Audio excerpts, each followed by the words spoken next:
Hello, this is Tommy Franks. Welcome to the 4-Star Leadership Podcast, product of the General Tommy Franks Leadership Institute and Museum.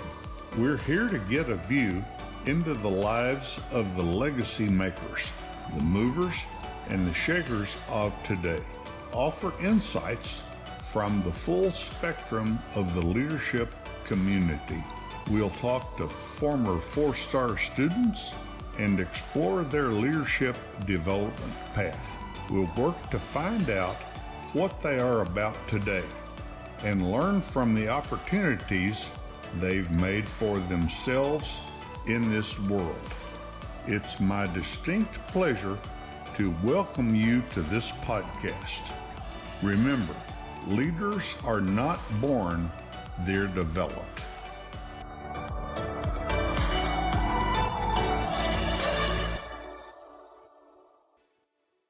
Hello, and welcome to episode 42 of the Core Principles of Leadership with General Tommy Franks podcast.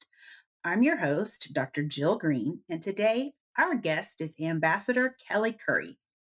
Ambassador Currie served as the U.S. Ambassador at Large for Global Women's Issues and the U.S. Representative at the United Nations Commission on the Status of Women. Prior to her appointment, she led the Department of State's Office of Global Criminal Justice and served under Ambassador Nikki Haley as the United States Representative to the UN Economic and Social Council and alternative representative to the UN General Assembly from 2017 to 18. Throughout her career in foreign policy, Ambassador Currie has specialized in human rights, political reform, development, and humanitarian issues with a focus on the Asia-Pacific region. From 2009 until her appointment to the United States UN leadership, she served as a senior fellow with Project 2049 Institute. She has held senior policy positions with the Department of State, the United States Congress, and several international and non-governmental human rights and humanitarian organizations. Ambassador Currie received a Juris Doctor degree from Georgetown University Law Center and an undergraduate degree in political science from the University of Georgia's School of Public and International Affairs. Before we get started with our new episode, we will have a few words from one of our major sponsors, REI Oklahoma.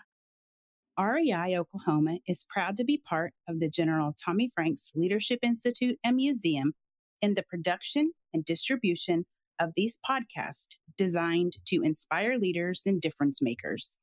At REI Oklahoma, we have been working with small business leaders, entrepreneurs, and people who are driven to succeed for years.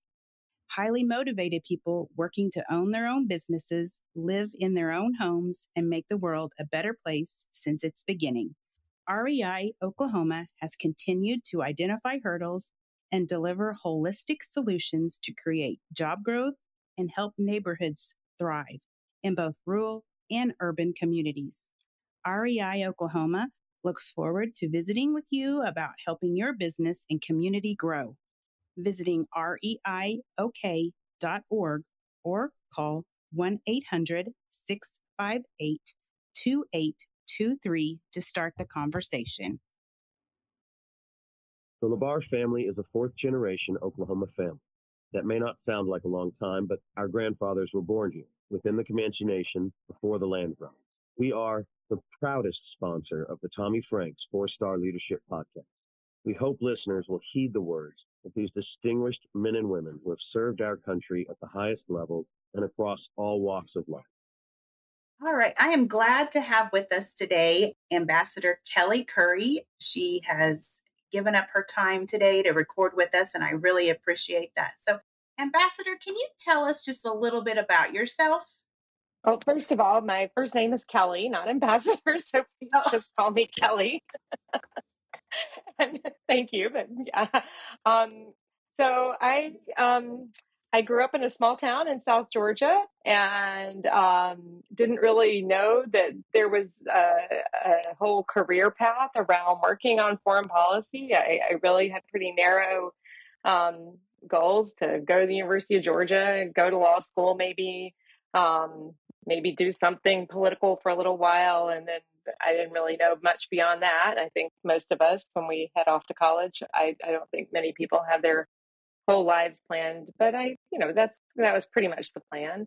And when I got to Washington for an internship when I was in college at Georgia, I worked for a really wonderful member of Congress who opened my eyes to to the world, basically, and got me interested in foreign policy, got me interested in, especially in human rights. He was the co-chair of the Congressional Human Rights Caucus, and the co-founder of this organization of members of Congress, bipartisan, had more than half of the Congress as members, that really helped to shine a light on human rights problems around the world inside the Congress, and did just really amazing work. And I was fortunate, after I graduated from college, to go back and work for him and run the Congressional Human Rights Caucus for about 5 years. And this just changed. I mean, it changed my whole trajectory. I did go to law school, but instead of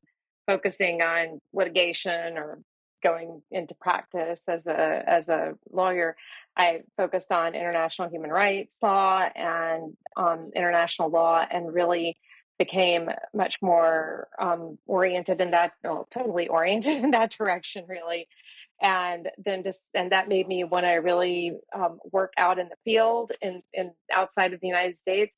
During that time, I realized that I really loved the Indo-Pacific region. During my, when I was working on the Hill, working in the Congress, I did a lot of overseas trips. And the place that just resonated the most with me, where I thought was the most interesting and had the biggest kind of long-term interest for the United States, was in the Indo-Pacific. And so I was fortunate that I chose that region as my regional focus, because it's that proved to be right. that is the most important region for us, and for our security now. And especially looking at how the U.S.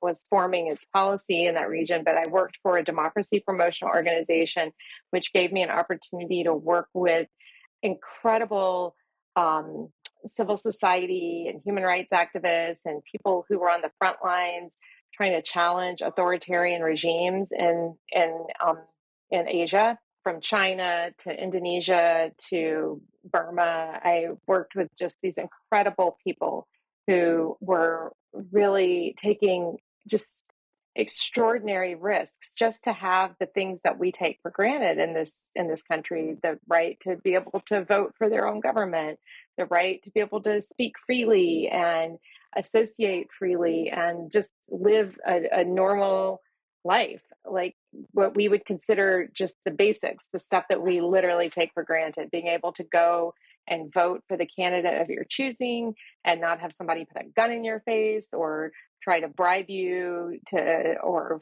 coerce you, or threaten your family about your political choices. Like, it's just, it was unimaginable to me to be able to spend time with these people. And at first, I really wasn't sure what I could do for them because they were so extraordinary. Like, I don't know what I have to offer you, but in the end, I did find a niche of helping them think strategically about what to do in their with their movements, how to organize, how to think about legal structures and processes and constitutional processes. I would, again, having gone to law school and having that background of constitutional law and international law and understanding these things allowed me to come in and work with them. But what I've really just, I was the one who got the most out of that experience. I think I'm not sure that I really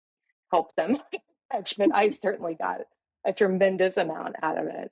And then came back to DC, worked for some international organizations here, worked at the State Department several times in the past decade, and I feel like I've kind of had like a 360 view on how the United States develops its foreign and national security policy over the past nearly 3 decades. And it's been a really it's been a really wonderful experience. I feel very blessed that I've had such an interesting assortment of career jobs in my career that have allowed me to see the problems of U.S. foreign policy and national security from so many different perspectives, um, including culminating in the honor of my lifetime, which was representing the United States at the United Nations as a deputy to Nikki Haley. And there is nothing quite like the UN is a nightmare, and we can talk about that, why and how, whether it's redeemable. But there is no honor that I can think of greater than sitting behind a plaque that says United States and knowing that you are speaking on behalf of your country of 300, that you are the representing to the whole world your country of 330 million people, and that what you are saying is that you are the voice and the face of the United States in that moment when you're speaking. And as a proud American, as somebody who loves my country and was just honored to be able to serve it, that was a huge that was just an incredible honor to be able to do that, and then to do it day after day. It never got old. I never stopped getting, goosebumps when I would sit down in front of that placard and the mic would light up, and it would be my time to say, yeah, or they would call me out as the representative of the United States, and I would give my remarks. And it was always such a thrill to be able to do that, because because it was so meaningful to be able to represent this country. That is amazing. We all, we spoke to our kids last week here at Four Star, and we tell them, you have to find your why. Find that why that is bigger than you. So that is amazing. So, what is the role of an ambassador? Well, it depends, because we have several different kinds of ambassadors. We have, like, my job, I was representing the United States at the United Nations, and it's a little bit of a different job. Most of our ambassadors, they are assigned to, they get confirmed by the Senate to go represent the United States in a certain country, in one country, or maybe they're accredited to a couple of, if they're like in a small island country, like I think in Barbados, or in some of those small island countries, we have ambassadors who are accredited to multiple countries, because we don't necessarily have an ambassador in every single, all 192 countries in the world. Or I think we're now actually closer to 200 countries, because we have had a few new countries come on the scene recently. Um, but and so their job and their post is to serve again. The job ultimately is about representing the United States, and representation is at the core of it. That is supposed to be your job, and you are supposed to represent America's views. Make sure that the government that where you're accredited and assigned to understands what it is that the United States is trying to do from a foreign policy standpoint in that country, what our priorities are, what is driving the decisions that we're making, and really to serve. I mean, you really are serving as the lead representative of the United States in that country. And you speak on behalf of our country every time you open your mouth. And so that is, I think, the key thing. But in most countries, the ambassador also is the chief of mission, which means that he or she is running a embassy. And in some cases, these embassies have thousands of employees. They can be quite large and complicated, and have representatives from almost every agency of the U.S. government, including Department of Defense, and managing how all of the interagency stuff. So it's like you can have almost like a mini U.S. government set up in some of our larger embassies. At the U.S. mission to the UN, which is, I would say, comparable to a mid-sized um, embassy overseas, but is not, but because of the diversity of the issues that we handle in New York, and the need to engage with every country that is also at the UN, plus a whole bunch of UN agencies, funds, programs, and the UN staff. So we had a very, I would say it's a pretty small team, but very diverse. And in terms of the expertise, so we had a very strong civil service presence that were people who were real experts in a certain field, as well as a rotation in and out of foreign service officers. And then also had, because of the Security Council and there are certain military aspects, security aspects to the U.S. relationship with the UN, we had a whole political military team with representatives from the four services. So, as well as, because New York is a big intelligence target, we also had, we had the intelligence community had a presence. So it was a in that sense it was very representative because it had a very diverse makeup. But it was and I managed my section. But it was, I think that you spend your days representing, which is a funny way of saying, meeting and talking and trying to advocate for our positions and convince other people to support us. And then just also showing up is a lot of it. There's a lot of showing up, and I think that's you know what's the saying that 90% of life is showing up. Well, at the UN, sometimes it felt like 95%, 100% was just showing up and just being there and making sure that you were there and had eyes on the problem, or that you were there to make sure that something crazy wasn't happening. A lot of times, but it's there's a you have to have I think a really, to be an effective ambassador, I think you have to have a good mix of skills that allows you to deal with a whole different kind of people, with lots of different kinds of people, um, lots of different kinds of problems, from managerial problems to the issues of engaging in high level diplomacy. But at the end of the day, the core thing that I think that makes you effective is you have to understand what what our values are as Americans, what our, and what the goals are of having a State Department. Like, why do we have people out in the field? What is it for? What is the purpose of? And I found it was a real mixed bag with the people I worked with. The good ones got understood different parties in the White House, their changes of emphasis on policy, but the really good ones know what they have a core about. They love the United States of America. They want other countries to understand us and work with us, and where necessary, know that they can't mess with us. So that's kind of the job. Hello, this is Dr. Jill Green with the General Tommy Franks Leadership Institute and Museum. I would like to tell you about one of our partner sponsors, Justin Krieger. He has worked as an independent insurance agent at Krieger Insurance Agency in his hometown of Hobart, Oklahoma since 1999.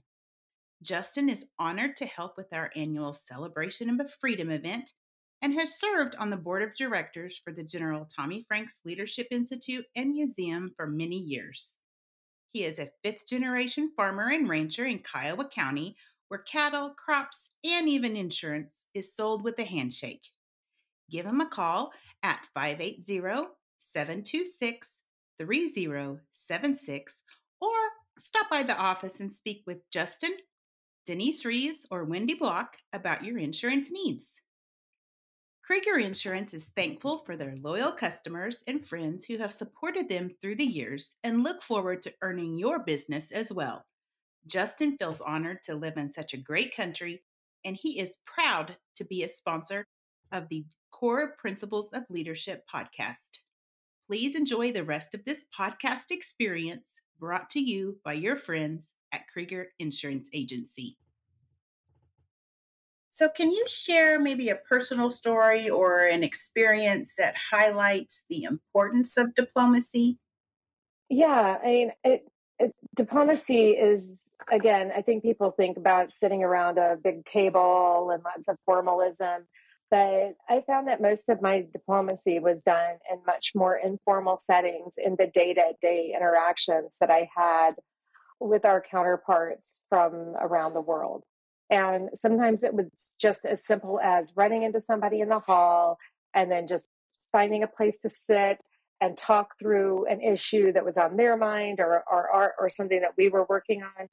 And I feel like I did a lot of this kind of retail diplomacy where, and one of my priorities, that one of the reasons that Ambassador Haley asked me to come work with her was to try to help us build out at USUN a, a team and then an approach to countries, especially um, what we would call the swing states, or these countries that they don't feel like they have a big stake in great power competition. They don't know, they just want to stay out of whatever's going on between the big countries in the Security Council fighting with each other. They have very modest needs at the UN. They want those needs addressed effectively. They want support from us on their priorities, which tend to be things that wouldn't normally necessarily rise to a high level on our priority list as a nation.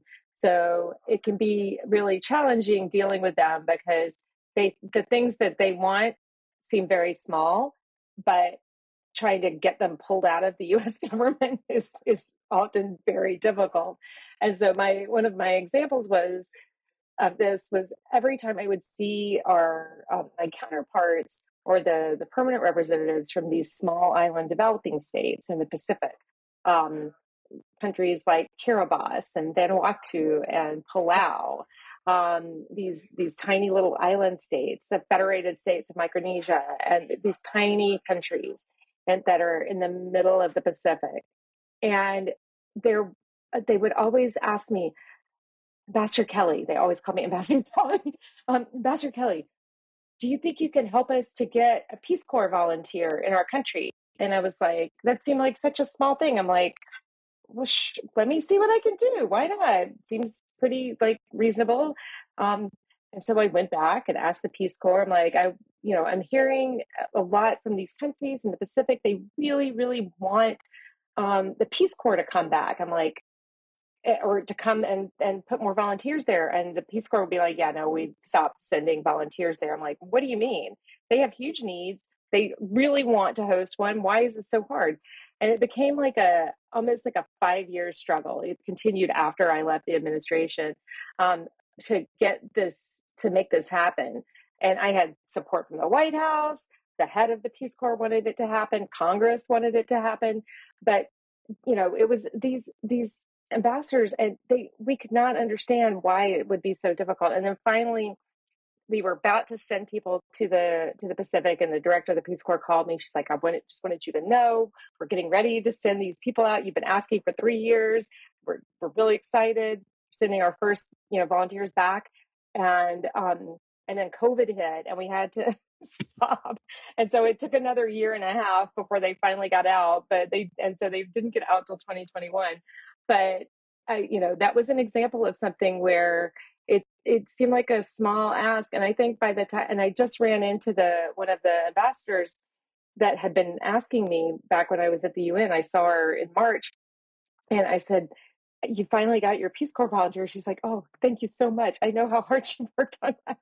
And she's like, I can't believe it took so long. I'm like, I know, it was crazy. But it was like, this is, to me, these countries, they want so little from us so many times, and we can't seem to get out of our own way.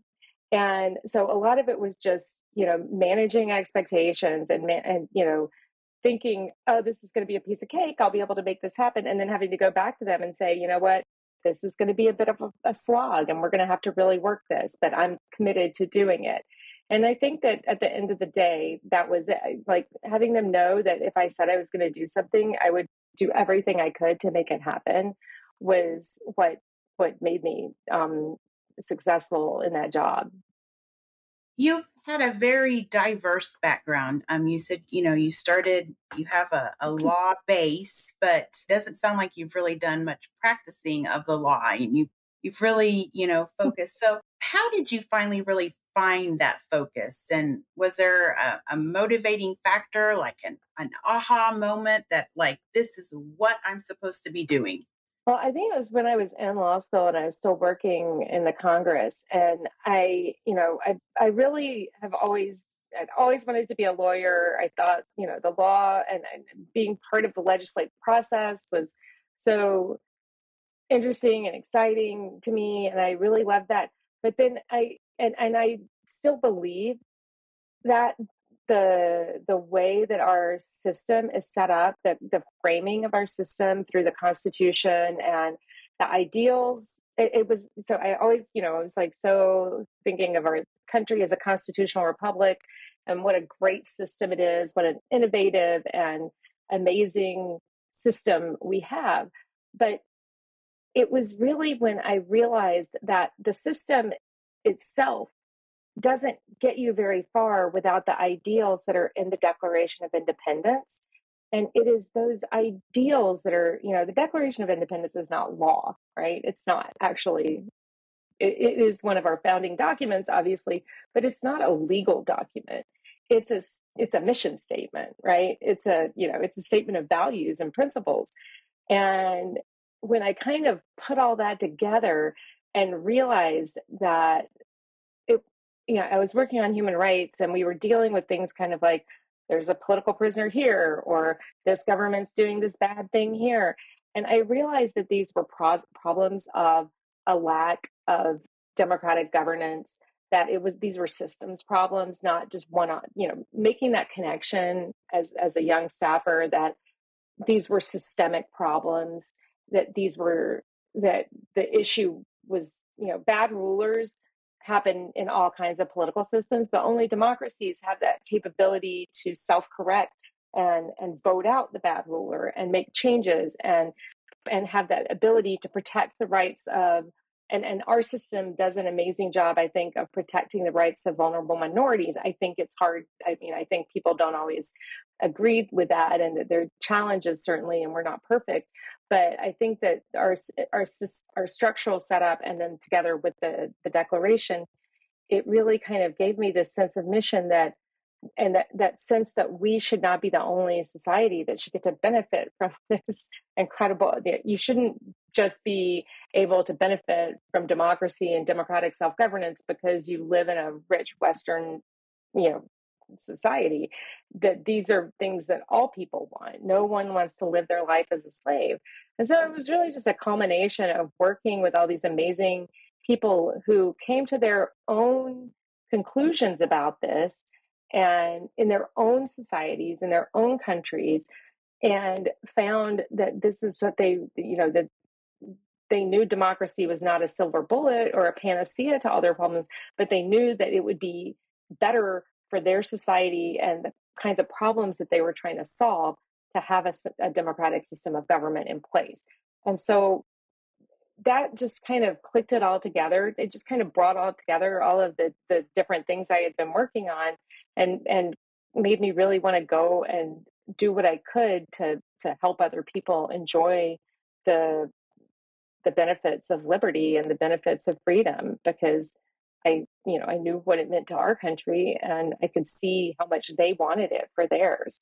And so it just kind of gave me this sense of, and I think that's right. I think part of it is trying to figure out how you get outside of your own, like, immediate people. I think most people tend to have a very narrow conception of what it is that they need to do in their lives, and it's a pretty narrow aperture.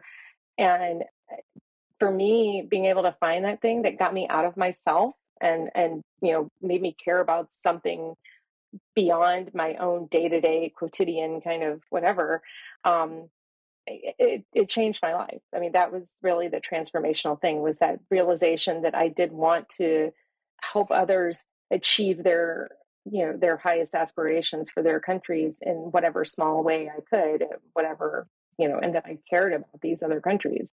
I saw how much it meant to these people I was working with. Amazing. So, I mean, we just finished our 4 star, and these are 17, 18-year-olds they'll head off to college in the next year. And I mean, they would come up to me and they would ask, they're just so nervous about choosing the wrong, career path or the wrong major. And it's just it's hard for them to grasp what it is to be an adult, and how, like I told them, I was 45 years old before I really decided what I wanted to be when I was a grown up. It didn't hit me until I was 45 years old. So, there's just time to I'm still explore. not sure I've Yeah. decided, so it's okay. It's good to explore. I think my daughter changed her major maybe 5 or 6 times, and you just learn. And then, one day you'll come upon that one thing that really hits your heart, that, you really want to go out and really make that difference. But that's the important part. It's that, finding something that is bigger than you, finding that part that you can go out and make a difference in our world, because we desperately need those individuals that are out there making the difference, not the ones that are thinking about themselves. You've dealt Yeah. with, I think if I can just add, oh, sorry. no, no, no, you're fine. Go ahead. Well, what I was going to say is, I think the other part of it is, and this came later, I think, when I realized that we were better off, the United States was better off, even though it was sometimes harder. And sometimes it's easier in the short term dealing with our allies and partners that are non-democracies, because the big strong man in charge can just decide what to do and say yes, no, thumbs up, thumbs down. And in a democracy, they have to decide and they have to be convinced, and but I think that what I saw over time was that if you do it the harder way initially, you end up with something that is stronger and more enduring. And so I've really seen that that this is, it's not just kind of a selfish, oh, this is fun, I'm enjoying doing all this stuff. But at a certain point, it also clicked for me that this is really, like, this benefits our country to have more people out there who are building their own democracies day in and day out, and struggling with that daily struggle of building a democratic political system, and doing things, what I call doing it the hard way. um, that those bonds and the ability to work with those countries, it ends up being so much deeper and richer and stronger than I mean, we have a lot of transactional relationships with countries, and there's nothing, I used to be more judgmental about that. I used to be, I think, a little bit more ideological about these things. Now I'm much more practical about it, I think, and understanding that it actually does make a difference in terms of the quality of our alliances and the quality of our partnerships, that we have that shared set of underlying values. You deal in these countries and issues there's some pretty heavy issues that you have to deal with. So, how do you keep your focus and not let the emotional side of the work that you do really get you bogged down? Well, I didn't always do a great job of that, I will admit. I've had times where I have been overwhelmed by a situation, and especially when you know people who are personally affected by it, it is very, very difficult, if not impossible, to compartmentalize that, and say this is my day job, and then turn it off at night. And so I have struggled with that. It is very difficult. I think that at the end of the day, for me, it's important to recognize that, to work on the things where I feel like I can make a difference, and know that I don't have to take on the whole problem, and that, yeah, and recognize my own limitations, and one of my mottos is, you got to put your own mask on first too. You've got to take care of yourself, of your own mental health, make sure that I'm taking care of me before I can help somebody else. Like, if I'm a mess, I can't really help other people. So that has been a hard learned lesson about, but it's now one of my, and so when I'm mentoring people, especially in the human rights field, who do find themselves being overwhelmed by it, or who do find themselves becoming, it's a high burnout field. You get a lot of emotional, you end up with people who have a lot of mental health challenges, because you get secondary trauma. You're dealing with, I mean, it is tough stuff dealing with witness statements and survivor statements of people who've been, subjected to some of the most brutal, horrific things that human beings can do to one another. And, you know, trying to remember you got to put your own mask on first before you can help somebody else is really important. The other thing that has been a very hard learned lesson for me is to try not to be to make actually not even try, but to make it a priority that I am not going to be voyeuristic or extractive about the experiences of the people that I work with. They don't need to tell me everything that's happened to them for me to have empathy for the problems, or for me to work with them on how to, how to support them. And I think that for people who it's cathartic to tell their story, yes, by all means, be there. But and listen and have an open, have that open heart to them, and have compassion and support them in that way. But I think that there are a lot of people who end up in this field who it can veer into this kind of extractiveness of trying to, get the most dramatic stories and have these people tell them over and over again. And that's not healthy. I mean, thinking, and this is now, when I was started doing this, we didn't really have this vocabulary around survivor centered approaches to trauma and survivor centered ways of thinking about human rights.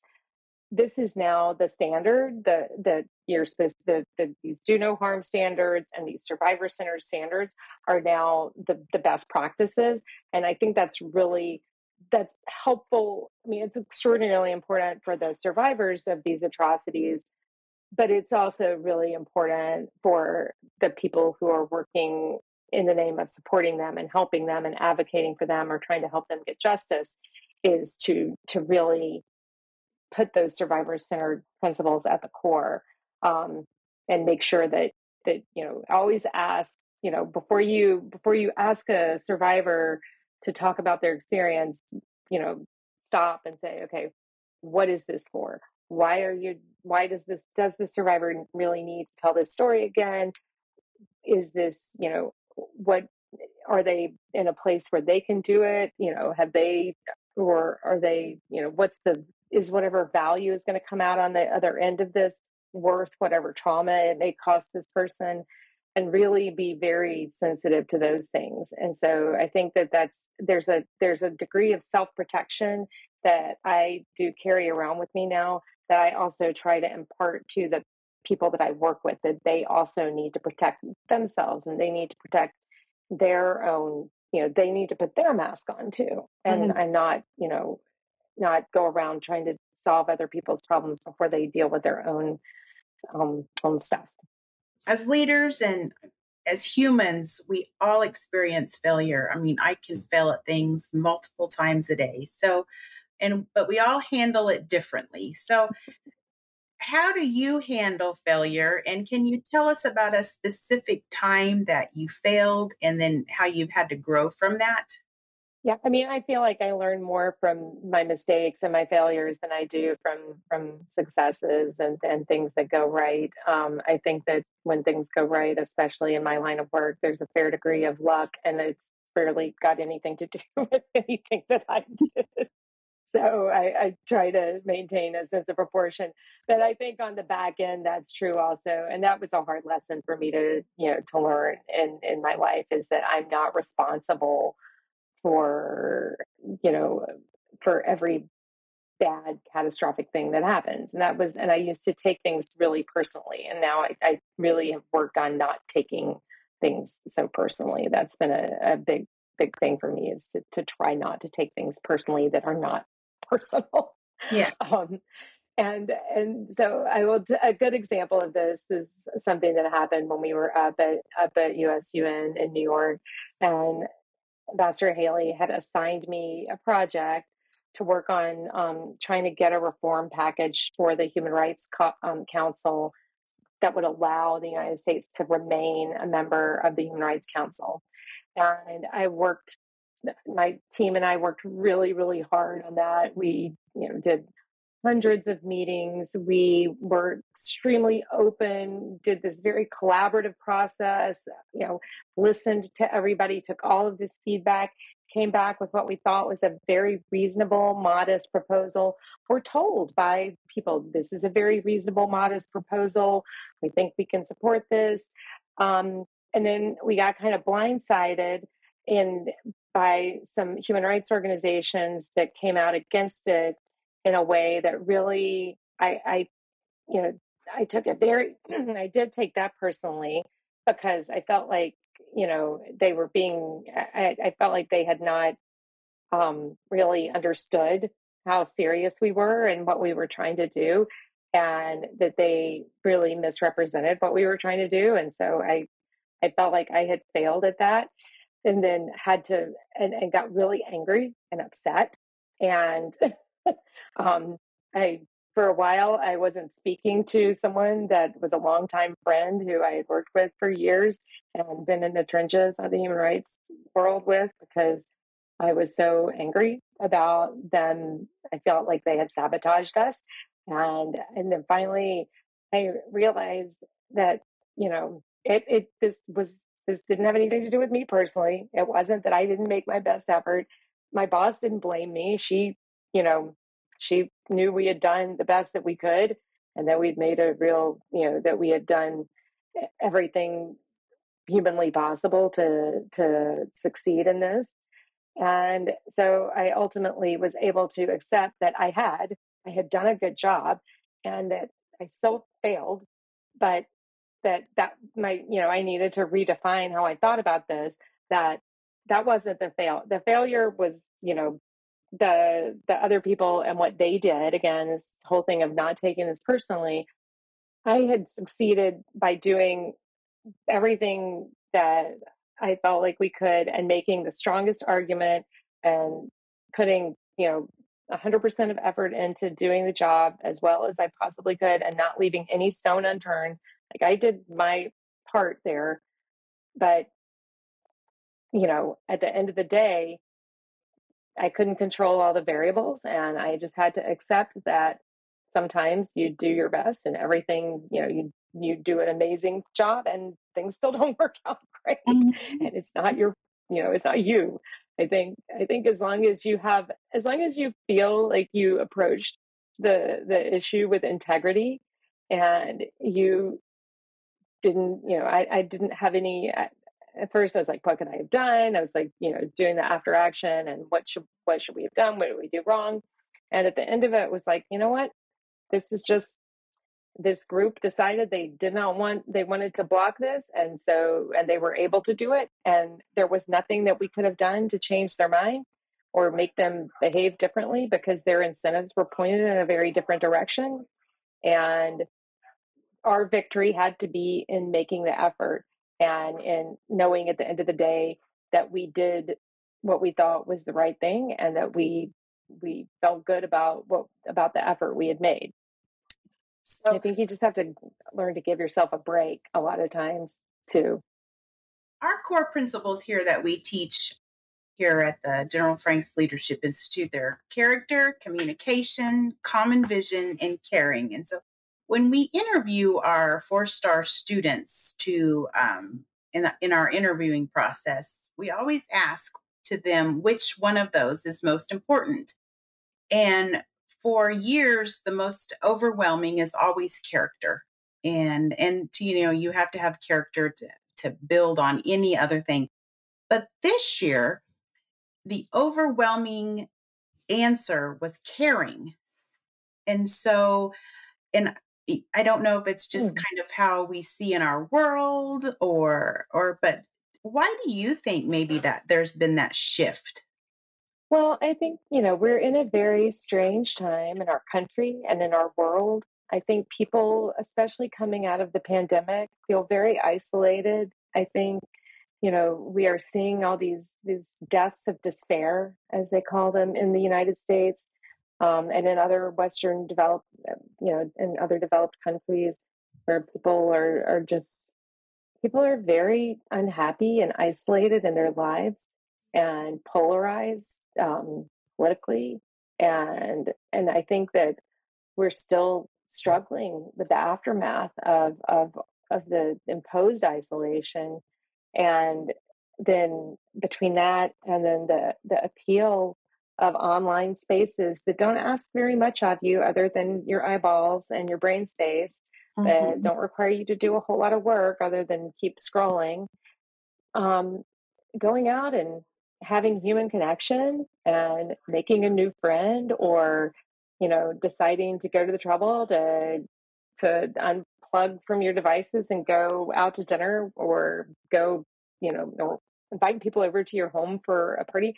Like, these are things that are, I think, really difficult. I see with my own children. I have two kids who are high school age, and how it's affected them, and how they struggle to find.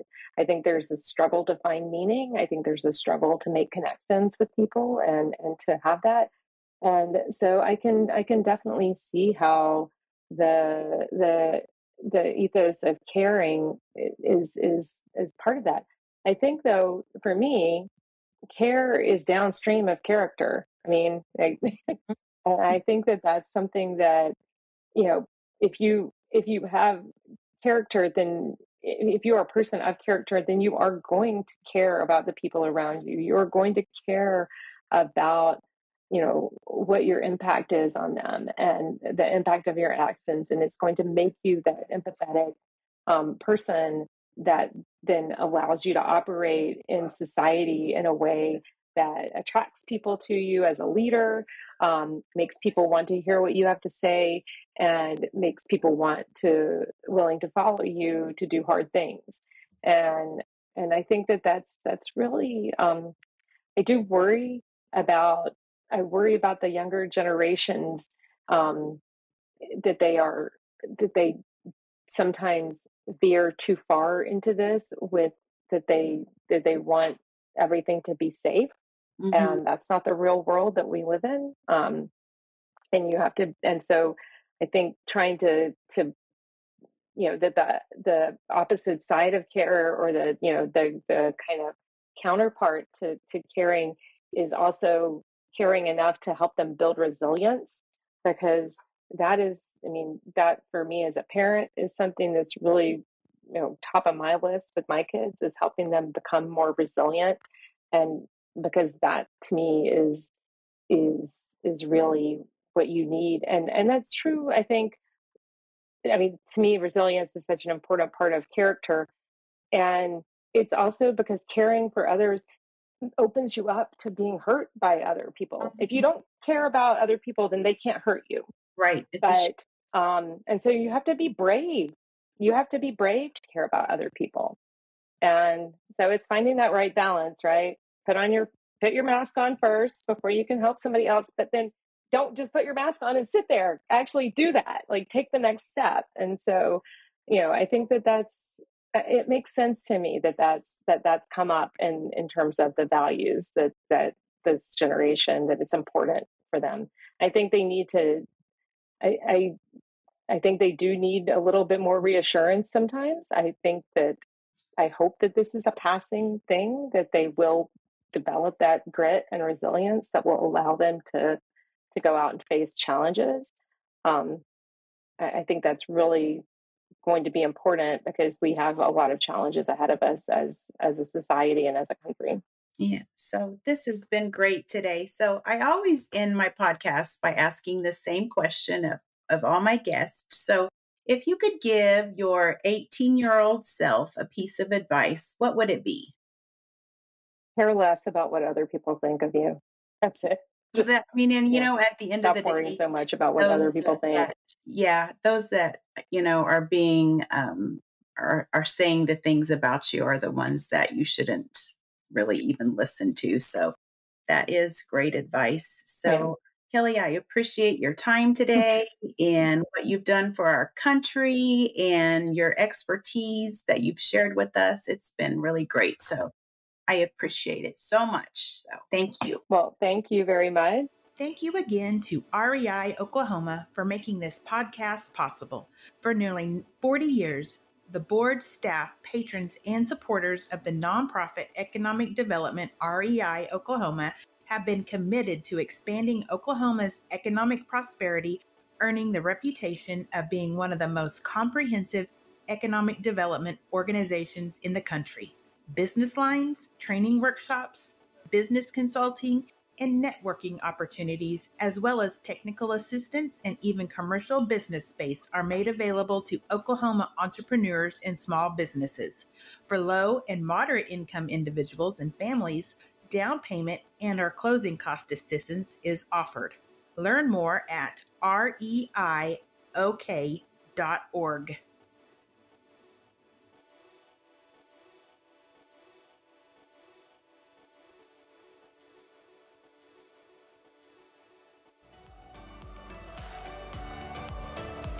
On behalf of the 4-Star Leadership with General Tommy Franks team, I'm your host, Dr. Jill Green, and this has been the Core Principles of Leadership with General Tommy Franks podcast.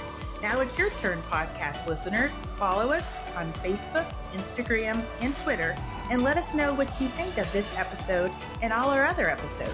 Share this podcast with all the leaders and up-and-coming leaders in your circles.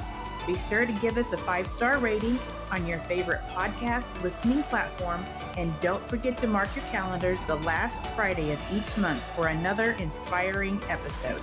So for now, as General Franks always says, go be feisty.